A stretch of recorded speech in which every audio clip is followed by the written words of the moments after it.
आखिर क्या हो गया है हमारे शेयर बाजार को, किसका नजर लग गया है कि जो मार्केट इतना दिन से लगातार ऊपर जा रहा था, अचानक से ऐसा क्या हो गया कि हमारा जो इंडियन शेयर मार्केट है, जो हमारा निफ्टी 50 है, वो लास्ट के एक महीने में अपना टॉप लेवल से लगभग 6% से ज्यादा गिर चुका है। आखिर क्या कारण है, क्या रीजन है जिस रीजन की वजह से हमारा मार्केट टॉप लेवल से 6% से ज्यादा गिर चुका है? क्या कारण है, इसके ऊपर बात करेंगे।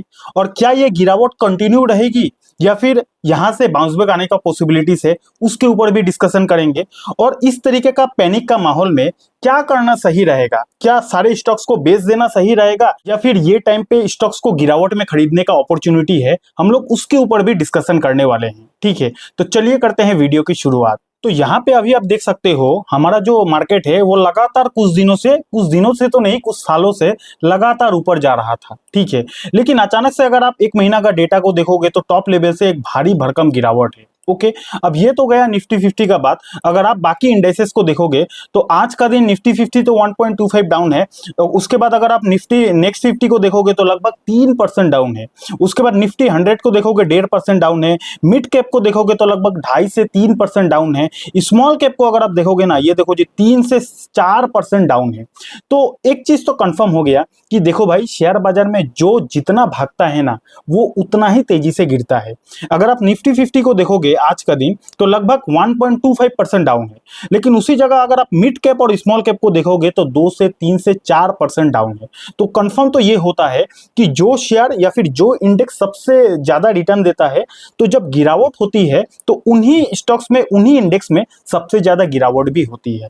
मिड कैप और स्मॉल कैप ने छप्पड़ फाड़ के रिटर्न दिया है, आप लोगों को भली भांति पता है। ठीक है, तो अभी इस टाइप का पैनिक के माहौल में अगर मार्केट का सेंटीमेंट बिगड़ता है ना, तो सबसे ज्यादा पिटाई मार्केट उन्हीं का करेगा जिसने अभी तक सबसे ज्यादा रिटर्न दिया है। ओके, वैसे अगर आप कुछ सेक्टर को देखोगे, डिफेंस सेक्टर को देखो कितना तेजी से गिर रहा है, रेलवे सेक्टर को देखो कितना तेजी से गिर रहा है। क्यों? क्योंकि उन्होंने भैया पैसे को 10 गुना 20 गुना कर दिया है। लास्ट के 5 सालों का डेटा को देखो ना, छप्पर फाड़ के रिटर्न दिया है। तो मार्केट का सेंटीमेंट बिगड़ता है ना, तो जो जितना रिटर्न देता है उतना गिरावट भी हो जाता है। ये बेसिक बात आपको पता चल गया। नेक्स्ट, क्यों मार्केट गिरा, क्या कारण है?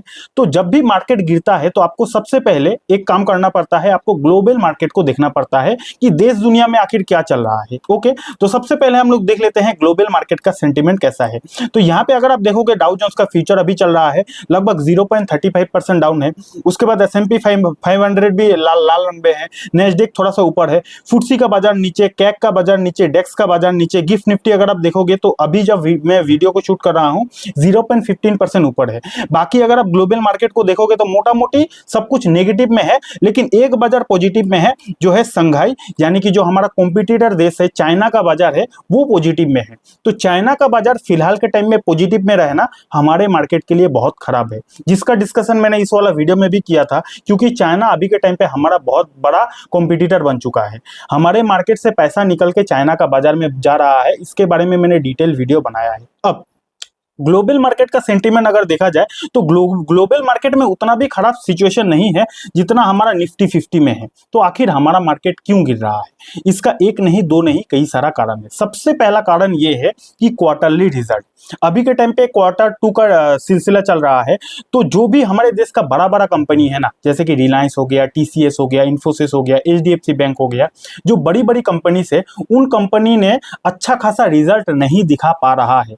उन कंपनी का जो क्वार्टरली रिजल्ट आ रहा है ना, उतना ज्यादा ग्रोथ नहीं है, मार्केट उसको एक्सेप्ट नहीं कर रहा है। ठीक है, तो जब बड़ी बड़ी कंपनियों का रिजल्ट खराब आएगा, खराब तो नहीं आ रहा है लेकिन मार्केट उसको मान के चल रहा है कि भैया खराब है, क्योंकि हमारा जो मार्केट है वो टॉप पोजीशन पे ट्रेड कर रहा है। और जब भी मार्केट टॉप पोजीशन पे ट्रेड करता है ना, तब मार्केट बहुत ज्यादा एक्सपेक्टेशन मार्केट का हाई रहता है कि रिजल्ट अच्छा आएगा। लेकिन अगर जब मार्केट टॉप पोजीशन पे रहता है, उस समय पे थोड़ा भी रिजल्ट में 19-20 हो जाता है तो मार्केट उसको पनिशमेंट देता है।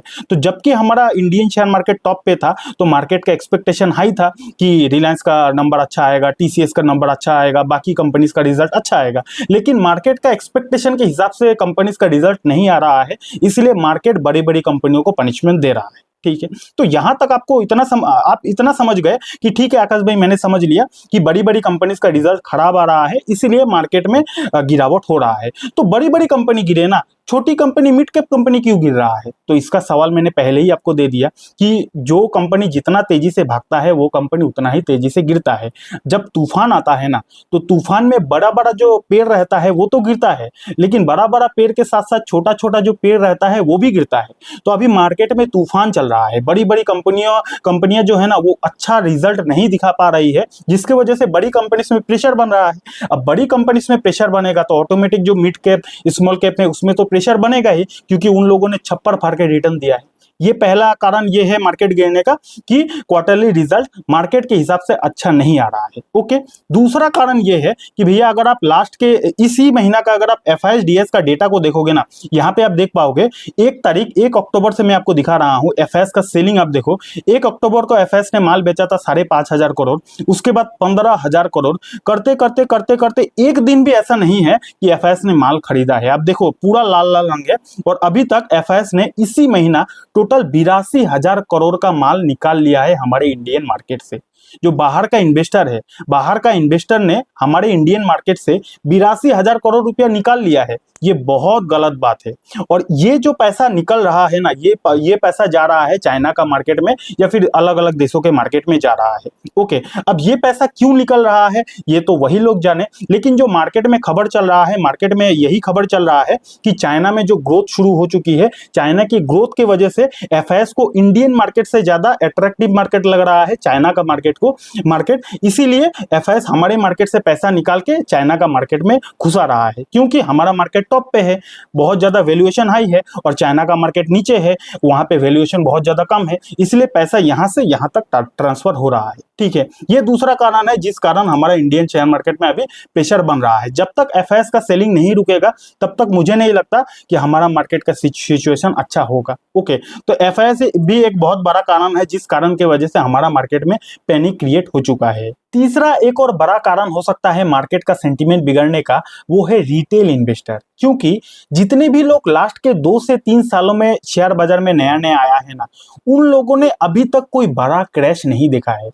लास्ट के 2 से 3 सालों में उन्होंने सबसे ज्यादा पैसा बनाया है शेयर बाजार से जिन लोगों ने बिना लॉजिक का शेयर बाजार में पैसा लगाया है, और उन्होंने सबसे कम पैसा बनाया है शेयर बाजार में जो लोग ज्यादा एनालिसिस करने गया है। जैसे कि मैं खुद अपना बात बोल रहा हूं, मैं लास्ट के 2-3 सालों से मेरे को लग रहा था कि मार्केट टॉप पे है, गिरेगा तो मैं खरीदूंगा, गिरेगा तो मैं खरीदूंगा। ये सोचते सोचते मार्केट टॉप पे पहुंच गया, टॉप पे टॉप पहुंचते गया, और मैं उतना पैसा नहीं बना पाया। और मुझे लगता है मेरे जैसे बहुत सारे लोग होंगे जिन्होंने जो ज्यादा एनालिसिस किया है उसने उतना पैसा नहीं बनाया है लास्ट के 2-3 सालों में। लेकिन जो लोगों ने उतना एनालिसिस ही नहीं किया है, जिनको बस पैसा लगाना है, अंधा होके पैसा लगाना है, उन्होंने लास्ट के 2-3 सालों में पैसा बनाया है। क्यों? क्योंकि लास्ट के 2-3 सालों में मार्केट ने बहुत ज्यादा रिटर्न दिया है। जहां पे जिसने पैसा लगाया है वहीं पे रिटर्न बन गया है। ठीक है, जिसने एनालिसिस करके लगाया है उसका पैसा नहीं बनाया है उतना, और जिसने बिना एनालिसिस करके पैसा लगाया है उसका पैसा बना है। इस चीज से आप एग्री करते हो कि नहीं? नीचे कमेंट में बता सकते हो। ठीक है, तो कहने का मतलब यह है कि 2 से 3 सालों में जितने भी लोग नए नए आए हैं उनको लगता है कि मार्केट डेली ऊपर जाता है, डेली मार्केट ऊपर जाता है, क्योंकि मार्केट ने दिखाया है ना 2 से 3 सालों में तो वैसा ही हुआ है। लेकिन भैया मार्केट में क्रैश भी आता है, मार्केट में लाल रंग भी होता है, जो कि अभी के टाइम पे हो रहा है। और अभी के टाइम पे लगातार कुछ दिनों से जो मार्केट गिर रहा है ना, वो जो लास्ट के 2-3 सालों में नए नए व्यक्ति आया था वो लोग हो जा रहा है परेशान। उनका अंदर पूरा पैनिक फैल चुका है कि अरे भाई ये क्या हो रहा है। हम तो देखते थे इतना दिन कि मार्केट एक दिन गिरता था उसके बाद ही मार्केट कमबैक कर लेता था। जैसे इलेक्शन में हुआ, मार्केट गिरा उसके बाद ही ऊपर, बजट में मार्केट गिरा उसके बाद ही ऊपर, कुछ दिन पहले सेबी का चीफ के ऊपर एलिगेशन लगा, मार्केट गिरा उसके बाद के दिन ही ऊपर। लेकिन अभी तो सिचुएशन कुछ और ही दिख रहा हो, अभी तो मार्केट गिर रहा है लेकिन बाउंस बैक नहीं कर रहा है। तो अभी के टाइम पे जितने भी नए नए रिटेलर्स है ना, वो लोग पैनिक हो गया है। वो लोग शायद, मैं कोई डेटा नहीं देखा हूं, मेरे अनुमान के हिसाब से बता रहा हूं कि शायद वो लोग म्यूचुअल फंड में जितना भी पैसा है वो लोग रिडीम कर रहा है, स्टॉक को सेल कर रहा है डर के मारे, पैनिक के मारे। तो जब रिटेलर्स भी मार्केट से पैसा निकालेगा ना, ये मार्केट के लिए बहुत खराब सिचुएशन है। तो हो सकता है रिटेलर्स भी पैनिक के मारे मार्केट से पैसा निकाल रहा है, जिसके वजह से मार्केट में एक्सटर्नल प्रेशर पड़ रहा है। ठीक है, आप इस बात से कितना एग्री करते हो नीचे कमेंट सेक्शन में बता सकते हो। तो अब तक हमने 3 पॉइंट को डिस्कशन किया। सबसे पहले डिस्कशन किया ग्लोबल मार्केट को। ग्लोबल मार्केट मोटा मोटी सही है, उतना कोई प्रेशर नहीं है।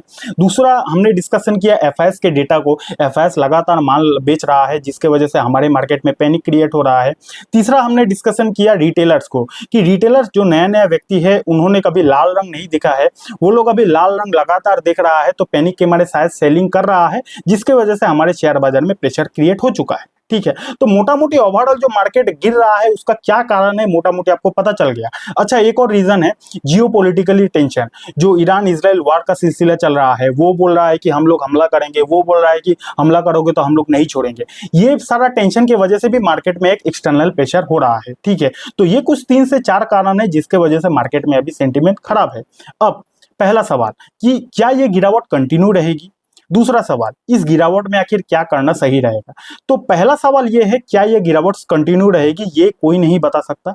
जब तक मार्केट में एफआईएस जो है वो कमबैक नहीं करता है हमारे इंडियन मार्केट में, तब तक मेरा पर्सनल ऐसा मानना है कि शायद मार्केट लाल रंग ही दिखाए, क्योंकि एफआईएस का कमबैक होना बहुत जरूरी है। बहुत तेजी मात्रा से वो लोग पैसा निकाल रहा है, तो एफआईएस अगर कमबैक कर लेता है तो हो सकता है हमारा मार्केट फिर से ग्रीन कलर में आ जाए। दूसरा सवाल कि इस गिरावट के माहौल में आखिर क्या करना सही रहेगा। तो इस माहौल में आपको कहीं भी पैसा लगाने से पहले अपना दिमाग की यूज करना है और अपने फाइनेंशियल एडवाइजर से एक बार सलाह जरूर लेना है। अब अभी के टाइम पे जो पैनिक क्रिएट हो गया है मार्केट में, इस पैनिक के वजह से ना अच्छे अच्छे कंपनी का शेयर भी डिस्काउंट में आ गया है। और अभी तो शुरुआत है, अगर मार्केट में और ज्यादा पैनिक आता है ना तो गोल्डन स्टॉक्स भी आपको बहुत ही सस्ता भाव में मिल जाएगा। ठीक है, तो इतना दिन से जो आप चाहते थे कि इस शेयर को मैं खरीदना चाहता हूं लेकिन काफी ज्यादा महंगा है, तो अभी वो मौका आ चुका है मतलब शुरुआत हो चुका है। अगर मार्केट और गिरता है तो मौका आ जाएगा। तो शुरुआत हो चुका है वो दिन का कि आपको गोल्डन स्टॉक्स भी सस्ते भाव पे मिल सकता है। ठीक है, तो इसीलिए दिमाग को खुला रखे, शेयर बाजार में पैसा लगाने से पहले अपना एनालिसिस जरूर कर ले, और सही वैल्यूएशन पे अगर आपको शेयर मिल जाता है, इससे अच्छा बात क्या हो सकता है। क्योंकि मार्केट में जो अभी पैनिक हो रहा है ना, ये मार्केट का दस्तूर है। जिस तरह हमारे इंसान का जीवन में कभी सुख होता है कभी दुख होता है, शेयर बाजार में भी कभी ऊंचाई होती है कभी गिरावट होती है। तो मार्केट में ये जो गिरावट है ये आम बात है, हमेशा मार्केट गिरा है, लेकिन मार्केट गिरने के बावजूद भी लॉन्ग टाइम में देखोगे तो मार्केट टॉप पे ही पहुंचा है। ओके, तो ये गिरावट है, इस गिरावट से आपको सीखना चाहिए। और अगर आप प्रॉपर इन्वेस्टर हो, लॉन्ग टाइम का सोचते हो, तो भैया ये गोल्डन अपॉर्चुनिटी हो सकता है, गोल्डन अपॉर्चुनिटी का शुरुआत हो सकता है। अगर मार्केट यहाँ से और गिरता है तो आपको और भी अच्छे अच्छे स्टॉक्स भी डिस्काउंट पे मिल सकता है। उन स्टॉक्स को आप अच्छे से स्टडी कर सकते हो और सही वैल्यूएशन पे खरीद लोगे तो फिर भैया फिर बल्ले बल्ले। और मैं भी इस गिरावट के माहौल पे अपना जो फेवरेट स्टॉक्स था उसमें एवरेजिंग करने का प्लान कर रहा हूं। बाकी देखते हैं आगे मार्केट क्या होता है। और आपको भी इन्वेस्ट करने से पहले अपने दिमाग को यूज करना है, फाइनेंशियल एडवाइजर से सलाह जरूर लेना है। वैसे आपका पोर्टफोलियो अभी तक कितना माइनस में चला गया है नीचे कमेंट सेक्शन में बता सकते हो। और शेयर बाजार को फ्री में सीखना है आसान भाषा में, तो यहाँ पे क्लिक करके इस वीडियो को देख सकते हो। Thank you so much.